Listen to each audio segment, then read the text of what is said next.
So, hello, your name is? My name's Stephen Lord. I'm the chairman of the Tennants Association on Pembury Estate. And I'm Meg Hiliier, and I'm the Member of Parliament for Hackney South and Shoreditch.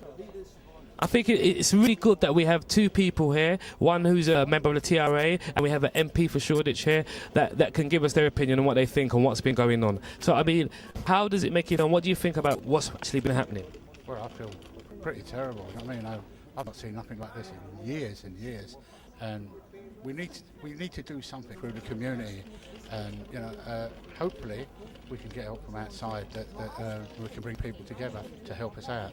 You know what I mean? Because I don't think we can handle it on our own. I think we actually need people to help us.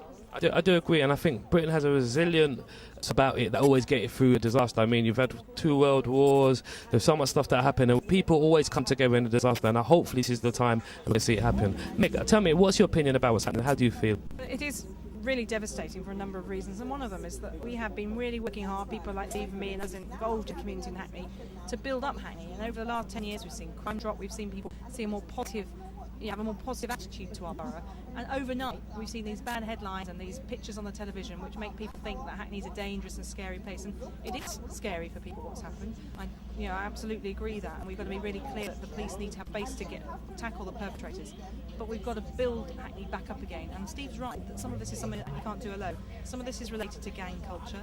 That's something that's got to be tackled nationally. There's been stuff that's been done over the years. I was a minister in the government doing some of that, but there's still more that needs to be done, and I've been asking the secretary to make sure that we get the money in place to make sure that that happens. I mean, I myself, I used to be a youth worker, and one of the problems that I have found over the years is that the youth funding has been cut, the youth service has disappeared, and there seems to be more and more young people on the street. Tell me, what do you think the government's plans are to really tackle that? How do you think they're going to tackle that? One of the things the last government did was to say that youth services needed to be something that councils had to provide, because it used to be optional. And if it's optional and you've got a bit short of money, you know what gives, don't you? Unfortunately, that's no longer the case, and it's going to be a challenge to keep it up. But let's also be clear that, when we were young, we didn't always have everything provided through youth facilities. That families have a role there too, that the schools have a role, that there are other organisations that need to play a role in helping young people do things that are positive. And there are a lot of good organisations in Hackney. We have the Scouts, we have the various cadets, the armed services, the police cadets. There are things around that people can do. Not all of it suits everyone, and so there are some gaps, and we look at that too. But we have the boys' clubs, for instance, in Hoxton, doing some fantastic work through boxing and stuff with young people. So let's not be too negative, and actually most young people are law-abiding and want to work hard and do well in life. There's no poverty of ambition here in Hackney, I tell you that. Unfortunately, some bad young people, not all of them so young nowadays, the gang members that have grown up still controlling things, who dominate and make life very challenging and scary for a lot of our young teenagers, and I think that's a real worry.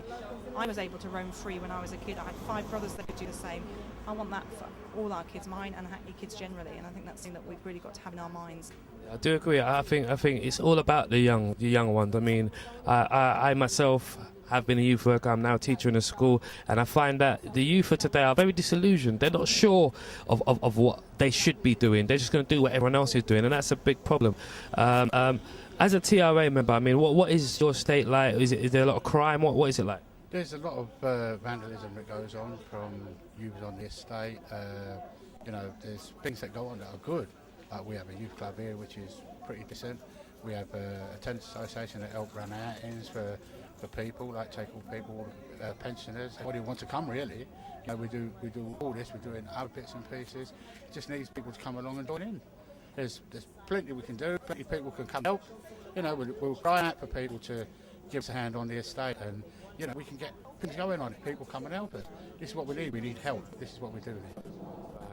Thank you very much for your time. I hope we do the end to this, and I hope that something good comes out of all of this, because what I've seen over the last 3 days is not only amazed me, it's made me think, wow, we're in the real world and things can go terribly wrong. So if you look at this street now, the clean-up operation where the community help has made a big difference to, you wouldn't know what had happened last night. That shows the community spirit that you talked about that's here in Hackney. The government talks about this thing called the big society. It was invented here in Hackney, I reckon, and we know how to support each other here in Hackney. There's good neighbours, there's good people. We've got to drive out the people who want to do our community harm, and that's where Steve and I stand shoulder to shoulder. I do agree. Thank you very much for your time, and keep on doing what you're doing. Chris, DJ Buzby, Community ITV, signing out.